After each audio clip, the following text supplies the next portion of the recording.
If you were to tell me what's the most intense but saddest arc of all time in Clash of the Elite, it would be none other than Second Year Volume 5, aka the unanimous voting exam arc that happened in that volume. Now, this exam was really the most simplest exams of Clash of the Elite, but just the outcome was very sad because sadly we actually do lose a member of Ayana Koji's class. But at the same time, secrets start coming out and many people are exposed. And there's one specifically that is the biggest highlight of this arc. But before we begin, like always, this is going to contain spoilers, so if you're not caught up with Second Year or you haven't even read Clash of the Elite and you're anime only, then you have been warned because I am going to spoil things that happen in this volume. So with that out of the way, let's just begin. Now, the unanimous voting exam was probably the most simplest and easy to understand exam in Clash of the Elite. Comparing it to the other exams that have come out of the series, it's very clear this was the most easiest, and everybody in the class would have most likely passed this exam and go on with their day. However, this was not the case because while it was easy, because basically all you had to do in this unanimous voting exam was answer questions, but the catch was that everyone had to agree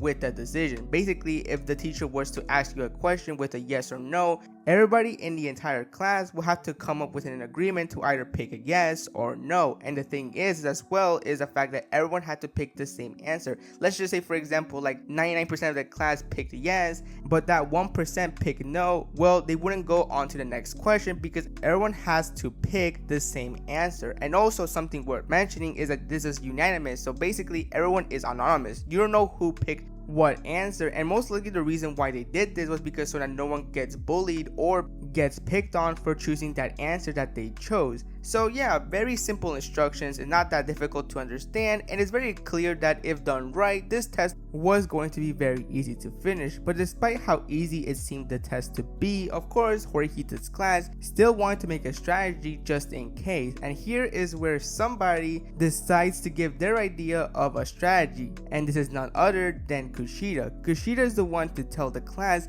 that would be a great idea if somebody was the leader for this exam. Basically, the leader will be responsible for making the decisions for the class and keeping the discussions under control and seeing what other people think. Basically, things that you will expect from a leader to do. And the person that's very quick to be mentioned is none other than Horikita. Hirata is the one who actually comes up with the idea that Horikita should be the one to be leader, as she has shown that she has very great leader abilities. And the person to agree with this idea is Kushida, as she's very quick to agree that Horikita should be leader. Horikita is not really bothered by this and accepts the role on becoming the leader for this exam. Now, already you can easily tell that Kushida was clearly planning something, as first of all, she was the one who comes up with the idea of having a leader for this exam, and second of all, she was very quick to agree that Horikita should be the leader. It was very clear that because of all this, she was clearly up to something and she was going to do something in this exam, and that will be 100% the case as we come to find out that she is working with Yagami in order to expel either Ayana Koji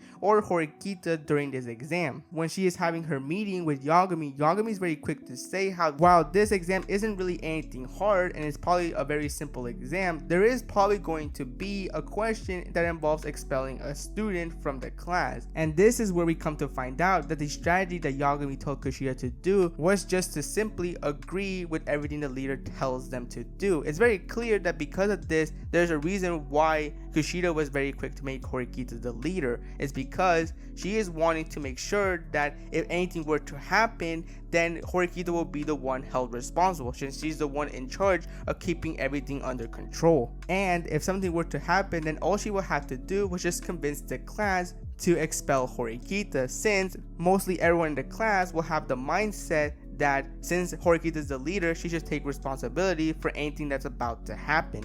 After hearing Yagami's plan, it's very clear that Kushida is 100% confident that this plan is going to work and that she is going to finally be able to get rid of Horikita. Even though, let's be honest, based on what Kushida plans, almost every single time her plans don't work, but you know, We all know that Kushida isn't really that smart. Anyway, fast forward to the unanimous voting exam, and for the first part it seems very easy, and it seems that it's going to finish very quickly, as even though the class had their moments in which they didn't agree on certain things, like for example, there was this one question in which they had to choose their location for their school trip, which I think everyone at this point knows where it is if you have read second year volume 8. The test was going very smoothly. That was until the final question, in which in this final question it states if the class agrees whether they should expel someone for 100 class points. Now, at first everyone really wasn't surprised that this kind of question was in this exam, but they all realized that most likely if they were to just simply answer this question very quickly, then the test will be officially over. After some discussion, everyone agreed that they should click no, because there was no point in expelling someone right now since it wouldn't benefit the class. But when the results came up, almost everyone but 2 people pressed no, and it was at this point that we already know that things are about to get really interesting. Now, something that's worth mentioning is that this wasn't even the first time. It already happened twice. 2 times where they were voting, 2 people were pressing yes for somebody to get expelled, and very quickly people were very quick to point out how obviously there was one person that they already knew was clicking yes, and that is none other than Koenji, since he has made it very clear that he cares a lot about points rather than the class itself. And he was very quick to admit that he was the one pressing yes, and after some negotiations with Horikita, they were able to convince him to press no. But despite getting Koenji to press no, there was still one other person that was clicking yes. As time goes on, this person, this anonymous person, was still voting to have someone get expelled. Now, at this point, it was already clear to Ayana Koji and Horikita that they knew already who this person was, but they couldn't outright say this person yet because then the class would turn against him, since this person has built a good reputation. I think at this point you already know who it is, but it's still very interesting that Horikita and Ayana Koji are still coming up with a plan, because even they know that this is not going to be a very easy fight. But as time goes on, the more times this is taking forever, the more times the people are now starting to click yes. At this point, it seems very clear that the entire class just wants to get this over with and are now just clicking yes in order for this test to finally end. And this is where tension starts to increase dramatically, as they now realize that most likely someone is going to get expelled from the class, but who it is still unknown. But as the test continues, eventually everybody in the entire class clicks yes. So it seems that at this point it's been 100% confirmed someone is definitely getting expelled. At this point, everyone is panicking and everyone is eager to know who is going to be the one to be expelled. And Kushida, being Kushida, starts to play the victim and starts to cry in order to get sympathy from the class. But also at the same time, she is starting to set her plan in motion, as she is very quick to nominate both Ayana Koji and Horikita as to be one of the people to be expelled from the class, since according to her, they are both responsible for the situation that is happening right now. Of course, Ayana Koji is actually praising her a little bit in his head, because he actually thinks that what she is doing is smart. Not only is she getting the sympathy from her classmates, but she is slowly convincing him that that's the only solution to this problem. Of course, people like Sudo and Kei are very much against this idea, since Horikita is the girl that Sudo likes, and obviously Kei is in a relationship with Ayana Koji. So it's not really surprising or shocking that these two will be very quick to reject this idea, but other classmates are very quick to go against him, as they think that that should be the solution to this problem. Either Ayana Koji or Horikita get expelled. But I think everyone knows that at this point, Ayana Koji isn't going to let that happen. He's going to make sure that he stays in this school no matter what. No matter what he has to do, he is not getting expelled. And so he starts to set his own plan in motion as well, by telling the class that he knows who the traitor is, and he knows who's the person that's been pressing yes this entire time during the exam. Of course, the class starts to listen very closely as to what Ayana Koji is going to say, and Ayana Koji is very clear to state that if he is wrong as to who the traitor is, then he is perfectly fine being expelled from the school. Everyone listens carefully, and this is where Ayana Koji reveals that the traitor of the classroom is Kushida. Of course, everyone is in shock and immediately starts going up against Ayana Koji, telling him that he is wrong and that he is just making excuses because he's on the chopping block of being expelled. And of course, Kushida, being Kushida, plays the victim, saying that she is not the traitor, but she understands where Ayana Koji is coming from because she too would also make outrageous claims if she was about to be expelled. But Ayana Koji doesn't stop, as he reveals that he and Kushida have had an agreement behind the scenes in which Ayana Koji states that he's been giving half of his points to Kushida in order for Kushida to not do anything to him that would get him expelled. Of course, some of the classmates are very shocked to hear this information, but Kushida is very quick to say that this is all a lie and that what Ayana Koji is saying is not true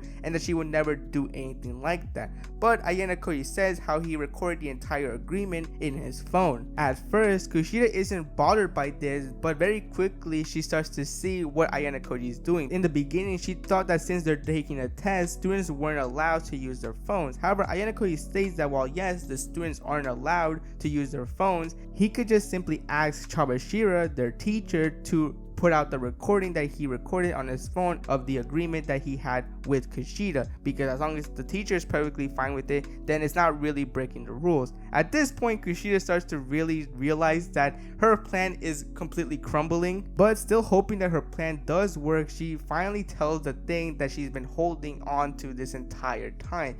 And that is, she tells the class that Ayana Koji touched her without her consent. You know what scene she is referring to. If you read the series or watched the anime, you know that she's talking about the scene in which she forced Ayana Koji's hand to be at her chest. After this revelation, of course, for a while, the class is outright just hating on Ayana Koji, both girls and guys, which is not really surprising because this is a very serious accusation to throw to someone. And she goes on to say that she has proof by saying that she has the fingerprints of Ayana Koji in her uniform that she still kept all this time. And of course, still people are believing her story, but Ayana Koji is very quick to counterattack by saying that first of all, it is scientifically impossible for fingerprints to last that long on clothing. Now, I actually did some Google searching onto this to see if this is true, and apparently based on the clothing material, apparently fingerprints can last 1 week to 1 year. But this exam is taking place towards the middle of second year, and that whole situation happened in the beginning of first year. So it's already been more than a year. I would say it's already been like a year and a half since Ayana Koji has been into this school. So what he was saying was actually true. And I think the other thing that he says next is just really the biggest counter argument to this case, because he states that if this were to happen, if Kushida really felt like this was happening, why didn't she report it to the school? And of course, this is where people really started to actually think and say, yeah, that is true. Why didn't she report this to the school if this were to happen? It was at this point that she had reached her breaking point, as she was very quick to storm to Ayana Koji and start grabbing his collar, telling him why he was doing all this. To which Ayana Koji responds saying that she made him do this. Like, he didn't want to do this, but because of the situation, he had to take drastic measures. And this is where Kushida finally shows people her true personality. I cannot tell you just how much I was on the edge of my seat when this happened, because I wanted to see people's reaction. I want to see what they thought now that they saw Kushida's true personality come out. And for the most part, everyone was shocked. Of course, everyone except Ayana Koji and Horikita, they pretty much knew from the beginning that she was a two-faced person. In a desperate attempt, this is where Kushida starts to do the same thing that she did in middle school, where she starts to reveal everyone's secrets that she knows of the class. I think one of the highlights of this was that apparently Kay and her group of friends were like talking behind Shinohara's back, which I won't lie, I was kind of shocked by that information. I didn't think that these group of friends were like those kind of people, but I guess even people who seem really close also have their moments in which they talk behind other people's backs. And she continues on and on and on until Horikita finally tells her to stop because she's only making the situation worse. At this point, it seems like she doesn't really care because she thinks that her life is over, she's going to get expelled. But actually, there's another thing that Horikita and Ayana Koji both had in mind, and is the fact that even if Kushida was not to be expelled, even though she revealed her true personality, they still had another plan in their head. But the person who was going to do this plan was none other than Ayana Koji. Now, the reason why he did this was because A, he didn't want the class to hate on Horikita, which would affect her leadership, as many people would not want her as a leader after this plan. And B, he realized that Horikita was still not ready for this plan, that right now her skills are not still there yet to make this plan really work. So he decided to do it himself. So he tells the class that, even though Kushida has a two-faced personality, she's still a very important member of the class, and they still could do a lot of things with her because she's a very influential person. I mean, even though Kushida is like very horrible and she has a horrible personality, she has a lot of connections. Like, she's able to make connections with other members of the class. So with that in mind, this is where Ayana Koji states that if they want to get rid of someone from the class, they need to get rid of someone who has not contributed too much to the class,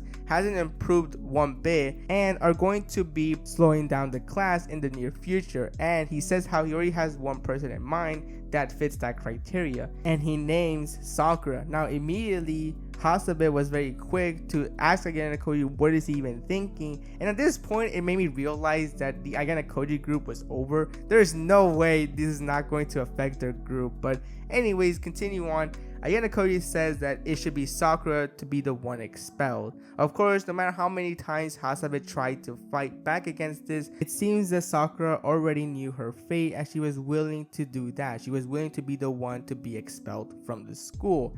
And obviously this is really sad, considering the fact that if you read volume 4.5, which is the volume that came before volume 5, Sakura admitted that she knew that she had to change, and she was willing to change. She even said that in the beginning of the next semester she was going to become a different person because she saw that everyone was changing around her, which made me believe that there was going to be an arc around her, that maybe she's going to be a very good classmate to have in the near future. But this arc was very quick to show us that no, her time was already up. What makes this even more sadder for two more reasons is the fact that, first of all, when Ayana Koji was out of the classroom, now that the exam was finished, Sakura talked to Ayana Koji very normally because she probably knew this was going to be the last time he talked to him. She looked very different. Like, she literally changed her appearance, showing us that she was very serious as to becoming a different person. And even though she was trying to be strong, Ayana Koji realized that towards the end, when she was walking away, she was holding back her tears. And I know a lot of people aren't like huge Sakura fans. I've seen it on discussions and stuff that Sakura wasn't their favorite character of Clash of the Elite. Like, out of all the female characters of the series, Sakura was like the least liked. But you can't deny it. This was really sad to see. Like, even though I'm not a Sakura fan, like, this was still very sad to see because I just saw that this was a person who clearly wanted to change. Like, at this point, she was changing for the better and she was very serious about changing, but it seems that it was already too late, and all because of this exam. If this exam hadn't happened, most likely Sakura would still be in Ayana Koji's class. As a matter of fact, if Kushida just simply accepted her defeats numerous times, this wouldn't even have happened. I feel like had Kushida not even done this plan, none of this would have even happened. The test would have been done ages ago, but sadly that's not the case, and sadly we got what we got. I'm not saying it was a terrible decision, but still, I think if you think about it, had Kushida not made this plan at all, this would have probably never have happened. And in fact, she probably wouldn't have had her secret exposed to the entire class. Now everyone knows what kind of person she truly is. Second reason why this was sad as well was because in this moment, Horikita felt really guilty about all this. Like, she had this plan too. Like, she was the one who was going to say it, but